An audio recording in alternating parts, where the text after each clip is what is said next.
Hello छात्रों, कैसे हैं आप सब। उम्मीद है आप सब बहुत अच्छे होंगे, सकुशल होंगे।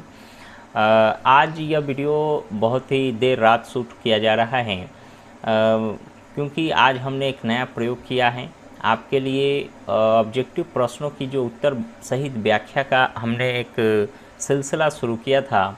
आपने पाठ 1 ईंट मन के अस्थियां का उत्तर सहित व्याख्या देखा। पाठ 2 राजा किसान और नगर के 78 प्रश्नों का, उसमें ऑब्जेक्टिव जितने भी वीवीआई मोस्ट वीवीआई क्वेश्चन हो सकते थे उन सभी 78 प्रश्नों का हम लाइव क्लास में आकर आपको उसका उत्तर सहित व्याख्या कराया था। आज के क्लास में हम लोग पाठ 3 की उत्तर सहित व्याख्या देखेंगे हिस्ट्री का। छात्रों, हम आपको बताते चलें कि क्लास 12th में 3 हिस्ट्री का किताब पढ़ना है। पहला जो है भाग 1 प्राचीन इतिहास है, भाग 2 मध्यकालीन इतिहास है, भाग 3 आधुनिक इतिहास है। तो प्राचीन इतिहास में 4 चैप्टर है, मध्यकालीन में 5 चैप्टर है और आधुनिक इतिहास में 6 चैप्टर है। उन तीनों को जब जोड़ेंगे तो क्लास 12th में एक वर्ष में आपको 15 चैप्टर्स पढ़ने हैं। इन 15 चैप्टर का मैं आपको लाइव क्लास आकर या रिकॉर्डेड वीडियो के तौर पर इनके जितने भी ऑब्जेक्टिव प्रश्न बन सकते हैं, जितने भी हो सकते हैं, क्वेश्चन आ सकते हैं एग्ज़ाम में, उन सभी संभावित प्रश्नों का और इसके अंदर जितने भी वीवीआई इम्पॉर्टेंट प्रश्न हैं उनका संग्रह हम पीडीएफ के माध्यम से भी आपको उपलब्ध कराएंगे। साथ ही आपके अपने YouTube channel Sharma arts classes पर उसका हम उत्तर सहित व्याख्या भी करेंगे। तो 2 क्लास आपने देखा है, अगर नहीं देखा है तो इस शर्मा आर्ट्स क्लासेस के यूट्यूब चैनल के प्लेलिस्ट में जाएं हिस्ट्री का, और वहां आपको वो उत्तर सहित व्याख्या वाला 2 पार्ट 1 और 2 का दोनों वीडियो मिल जाएगा, उसे अवश्य देखें। अगर देख लिए हैं तो आइए शुरू करते हैं आज का क्लास। तीसरा चैप्टर बंधुत्व, जाति और वर्ग के बारे में जानते हैं। ठीक है, तो चलिए आज के क्लास में हम शुरू करते हैं पार्ट 3 का ऑब्जेक्टिव प्रश्नों की उत्तर सहित व्याख्या। तो देखिए आपके स्क्रीन पर प्रश्न पत्र दिखाई पड़ रहा होगा।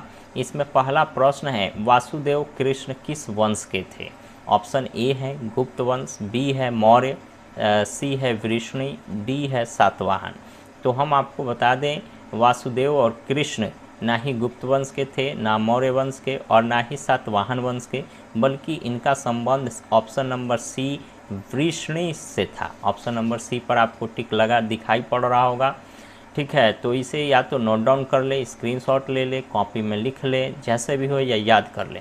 ठीक है, ये प्रश्न बहुत वीवीआई है। आगे बढ़ते हैं। अगला सवाल है, 5 पांडवों में सबसे बड़ा कौन था। 5 पांडव, ये 5 भाई थे। इनमें सबसे बड़ा कौन था।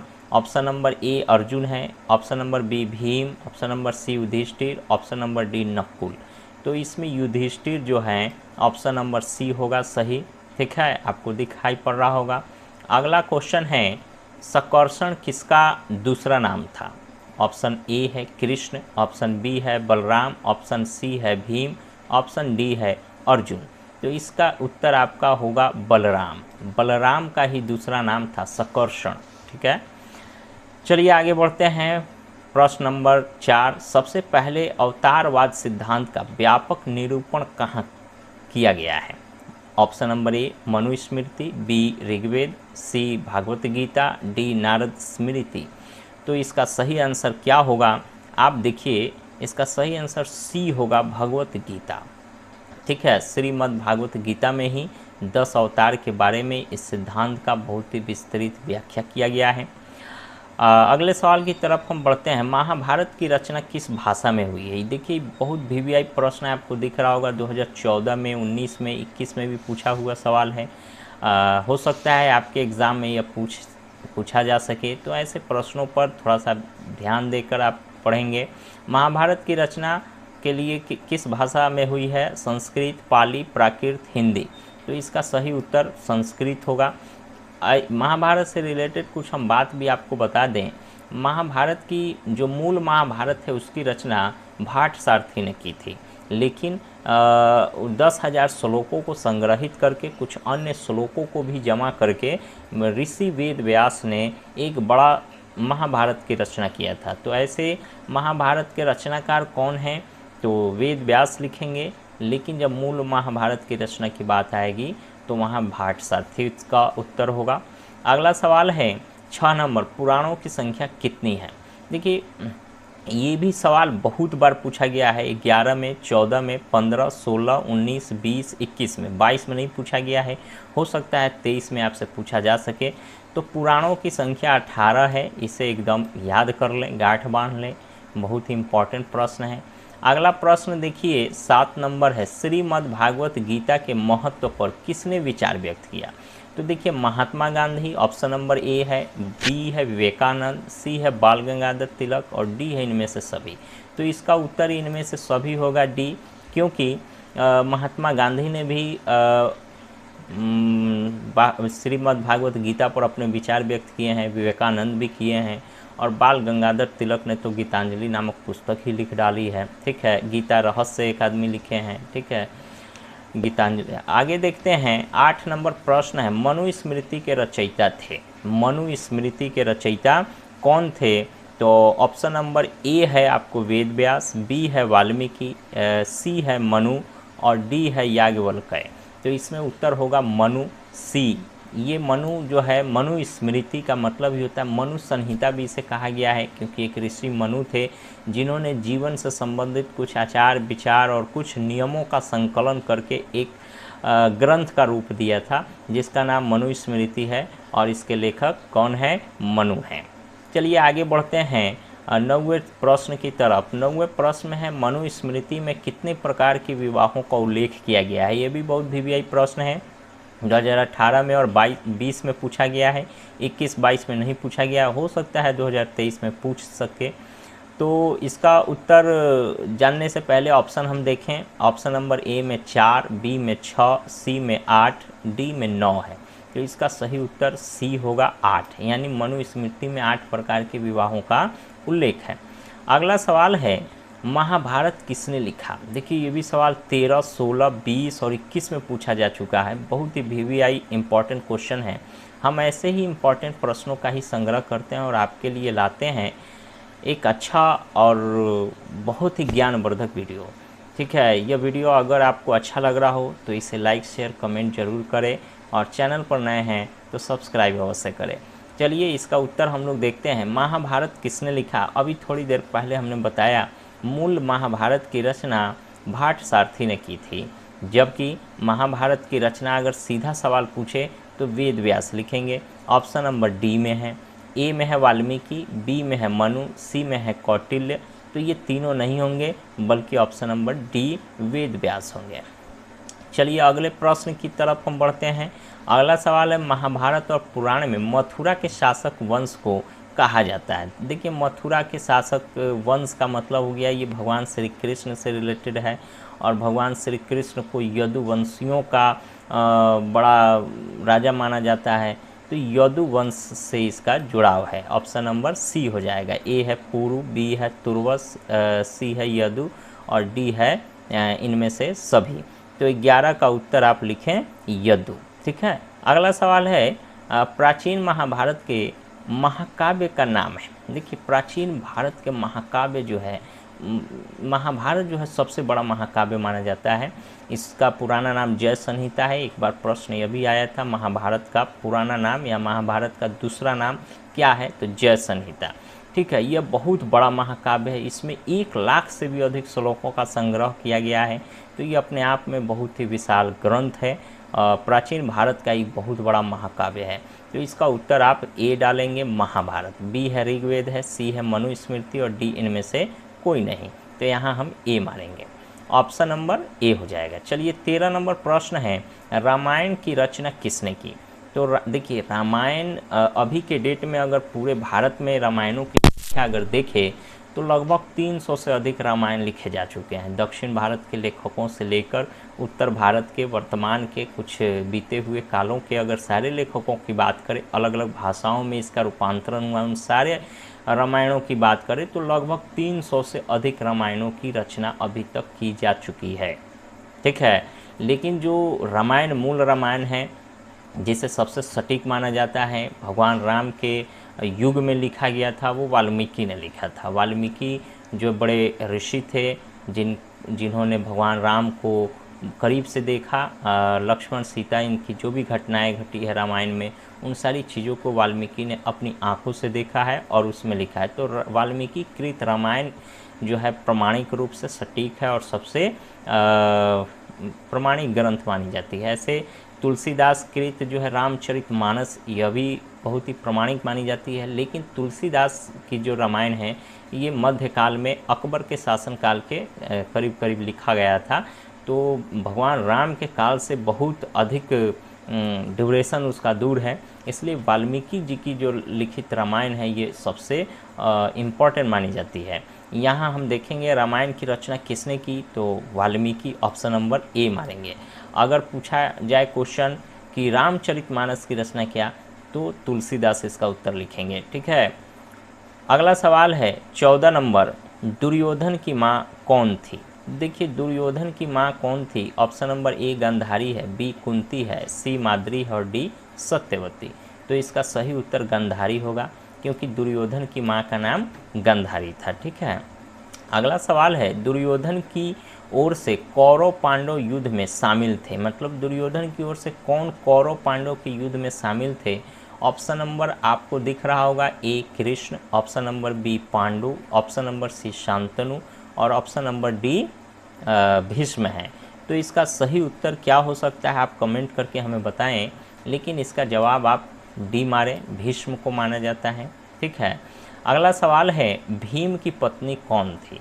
उत्तर यहाँ पर 4 हैं, द्रौपदी, गांधारी, हिडिंबा, अम्बा। इसमें से 4 उत्तर गलत हैं, एक सही है। तो भीम की पत्नी ऑप्शन नंबर सी हिडिंबा होगा, क्योंकि भीम ने हिडिंबा से गंधर्व विवाह किया था और उसी से विचित्रवीर्य नामक पुत्र की उत्पत्ति हुई थी। अगला सवाल है 17 नंबर, गांडीव क्या था, मतलब गांडीव क्या था। ऑप्शन नंबर ए है अर्जुन का भाई, ऑप्शन नंबर बी अर्जुन का पुत्र, ऑप्शन नंबर सी अर्जुन का धनुष, ऑप्शन नंबर डी अर्जुन का मित्र। तो इसमें अर्जुन के धनुष हम चेकेंगे सी, क्योंकि गांडीव नाम के बहुत ही अच्छा धनुष का नाम है, मतलब अर्जुन जिसका उपयोग करते थे धनुर्विद्या के दौरान।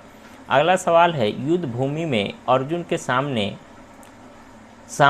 सेना में कौन था, मतलब युद्ध भूमि में अर्जुन के सामने की सेना में कौन था। ठीक है, option number A Dronacharya, option number B Bhishma Pitamah, option number C Duryodhan, option number D उपर्युक्त सभी। तो इसका उत्तर क्या हो सकता है, क्योंकि भीम में युद्ध भूमि में अर्जुन के सामने ये द्रोणाचार्य, भीष्म पितामह, दुर्योधन ये सभी थे। ऑप्शन नंबर डी इसका उत्तर होगा, उपर्युक्त सभी। चलिए अगले सवाल की तरफ हम बढ़ते हैं। बहुत वीवीआई प्रश्न है। गीता में उपदेश दिया गया है, ए कर्म करो, बी भविष्य की चिंता मत करो, सी करो फल हमारे हाथ में नहीं है, डी उपर्युक्त सभी। तो देखिए ये चारों हो सकते हैं, क्योंकि गीता जो है आज के युग में भी इतने हजार साल पहले की लिखित यह गीता आज के युग में भी उतनी ही प्रासंगिक और उतनी ही जरूरी है, क्योंकि इसमें जो आचार विचार व्यवहार और एक सिद्धांतों का जो वर्णन किया गया है आज के डेट में भी ये उतना ही उपयुक्त है जितना कल था। उसमें बहुत सारे ऐसे नियम लिखे गए हैं जो आज के डेट में हमारे सबके लिए अनुकरणीय हैं। ठीक है, तो यहाँ कर्म करे, भविष्य की चिंता मत करो, कर्म फल हमारे हाथ में नहीं है, ये तीनों ऑप्शन हो सकते हैं, इसलिए ऑप्शन नंबर डी का हम उपयोग करेंगे, उपर्युक्त सभी। अगला सवाल 20 नंबर क्वेश्चन है, गोत्र किसका सूचक था। गोत्र का मतलब पहले हम आपको बता दें कि गोत्र क्या है। देखिए गोत्र जो है असल में ये एक बड़े ऋषि मुनि के नाम पर रखा जाता था। किसी ऋषि के जो संतान होते थे उन संतानों को सामूहिक रूप से किसी एक गोत्र से सूचित किया जाता था, अथवा ये जातियां भी छोटी बड़ी उपजातियों में बटी होती थी जिसे किसी खास गोत्र से सूचित किया जाता था। ठीक है, जैसे सांडिल्य नाम सुने होइएगा, ये ऋषि का नाम है सांडिल्य। और भी बहुत सारे गोत्र हैं, वसी गोत्र है, वाल्मीकि, बहुत सारे ऋषि मुनियों ने अपने नाम से अपने पूर्वजों का नामकरण किया, वही आगे चल के गोत्र का रूप धारण कर लिया। जाति को भी कई खंडों में बांटा गया है जिसे उपजाति कहते हैं। ये उपजातियाँ ही गोत्र के रूप में भी विद्यमान है अथवा जानी जाती है। तो गोत्र किसका सूचक था? प्रत्येक उपजाति के सामान्य पूर्वज का। ये ऑप्शन नंबर ए ही हो जाएगा, सबसे पहले ही दिया हुआ है। बी है व्यावसायिक उपजातियाँ, सी है उपजातियों का सामान्य निवास स्थान, डी है एक जाति विशेष का निवास क्षेत्र। तो ऑप्शन नंबर ए हो जाएगा। अगला क्वेश्चन है, अर्जुन किसके शिष्य थे? तो ए है भीष्म, बी है विदुर, सी है द्रोणाचार्य, डी है भीम। तो इसका सही उत्तर द्रोणाचार्य होगा, क्योंकि द्रोणाचार्य जो है ना पांचों पांडव के कुल गुरु थे। यानी पांडव के कुल गुरु का मतलब उनके सभी लोगों की शिक्षा दीक्षा का भार ऋषि द्रोणाचार्य के पास ही था। हालांकि ये बात अलग है, द्रोणाचार्य के पास एकलव्य भी एक बार आया था धनुर्विद्या के सीखने के लिए, लेकिन द्रोणाचार्य ने उसे केवल इतना कहकर मतलब तिरस्कृत कर दिया कि वो नीच जाति का है, उन्हें धनुर्विद्या नहीं सीखना है। हाँ, बाद में एकलव्य ने अपना मूर्ति बना करके उसकी शिक्षा की, बाद में जो अपना अंगूठा भी दान में दे दिया। तो वो अपनी एक अलग कहानी है। द्रोणाचार्य के देख रेख में ही ये पांचों पांडव सभी चीज़ों की शिक्षा ले रहे थे। तो अर्जुन किसके शिष्य थे? द्रोणाचार्य के। अगला सवाल है 22 नंबर, निम्न में से किस संत ने गीता पर टीका मराठी में लिखा है? यानी मराठी में गीता पर टीका अपनी टिप्पणी लिखी है। तो इसका उत्तर क्या हो सकता है? आइए देखते हैं। Option number A Eknath, option number B Namdev, option number C Tukaram और ऑप्शन नंबर डी मानेश्वर। तो देखिए इन सभी संतों, ये सारे संत जो हैं अपने अपने क्षेत्र में बड़ा नाम है, लेकिन यहाँ जो सवाल है गीता पर टीका लिखने का काम और वो भी मराठी भाषा में, तो इस चारों में एक नाम है मानेश्वर का, डी ऑप्शन नंबर डी, जिन्होंने मराठी में टीका लिखने का काम किया है।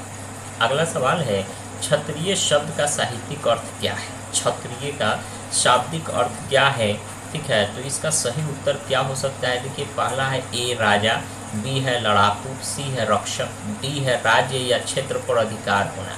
तो इसका सही उत्तर रक्षक होगा। क्षत्रिय का जो शाब्दिक अर्थ है, साहित्यिक शब्द है जहाँ से यह शब्द लिया गया है, वो रक्षक से है, क्योंकि इनका काम है रक्षा करना, राज्य की हिफाजत करना। ठीक है, तो इसका उत्तर रक्षक हो जाएगा, ऑप्शन नंबर सी। चलिए 24 नंबर प्रश्न की तरफ बढ़ते हैं। 24वां प्रश्न है अम्बा अम्बालिका किसकी पत्नियाँ थी? अम्बा अम्बालिका किसकी पत्नी थी? तो यहाँ ऑप्शन नंबर ए है चित्रांगद, बी है विचित्रवीर्य, सी है पांडु और डी है दुर्योधन। तो इसका सही उत्तर विचित्रवीर्य हो जाएगा। ठीक है, बी।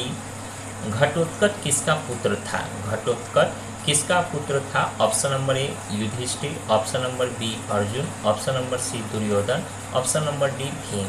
तो इसका सही उत्तर भीम हो जाएगा, डी। ठीक है, भीम का जो है घटोत्कच पुत्र था। अब 25 नंबर क्वेश्चन में का उत्तर डी हो जाएगा। आप लोग सब कुछ चेक लीजिए। अगले सवाल की तरफ हम बढ़ते हैं।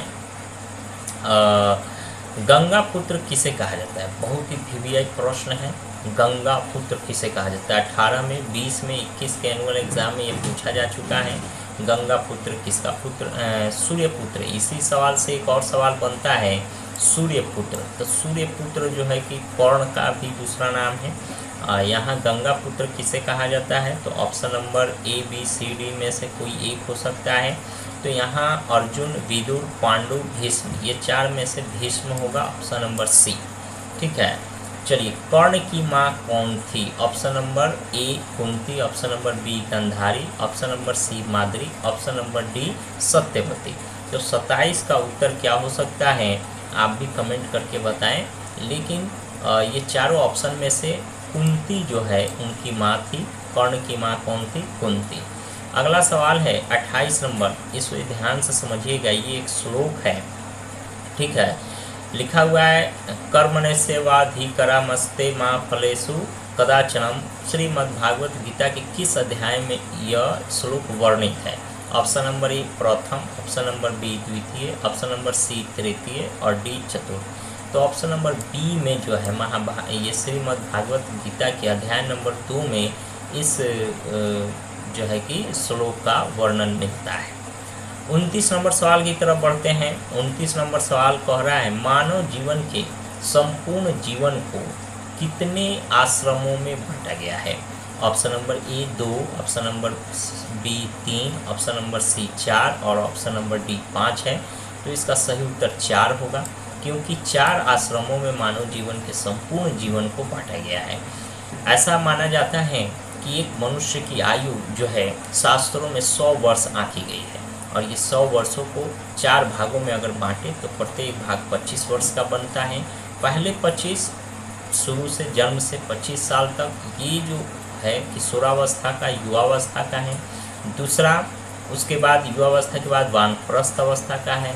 उसके बाद अगला 25 जो है गृहस्थ आश्रम का है, और उसके बाद लास्ट 25वां जो है 100 वर्ष तक मृत्यु तक सन्यासी का है। तो ये युवावस्था की गृहस्थ आश्रम, वानप्रस्थ आश्रम और सन्यास आश्रम, ठीक है, ये चारों आश्रमों का वर्णन मानव जीवन के संपूर्ण जीवन को 4 भागों में बांटकर किया गया है। ठीक है, तो ऑप्शन नंबर सी हो जाएगा। 30 नंबर जो सवाल है आप इसे ध्यान दें। 30 नंबर सवाल कह रहा है द्रौपदी किसकी पत्नी थी। 2020 में भी और 21 में भी पूछा हुआ है। हालांकि ये क्वेश्चन बहुत ही सिंपल है। Option number A Arjun, option number B Bhim, option number C Nakul और ऑप्शन नंबर डी इनमें से सभी। क्योंकि द्रौपदी जो है बहुपति प्रथा का एकमात्र उदाहरण है महाभारत कालीन का। उस समय जो पांडव थे 5 भाई थे, और पांचों भाई के बीच में एक पत्नी थी जिसका नाम द्रौपदी थी। अर्थात द्रौपदी यहाँ ऑप्शन के मुताबिक अर्जुन, भीम, नकुल ये तीनों की पत्नी हो सकती है, इसलिए ऑप्शन नंबर डी मारेंगे।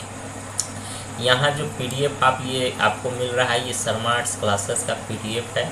ठीक है, यहाँ आप इसका लोगो देख सकते हैं। ये PDF आप चाहें तो लोड भी कर सकते हैं गूगल ड्राइव से, उसका लिंक हम डिस्क्रिप्शन में दे देंगे। चलिए आगे बढ़ते हैं अगले सवाल की तरफ। अगला जो सवाल है बहुत ही VVI है। ठीक है, चलिए अगला सवाल की तरफ हम लोग बढ़ते हैं।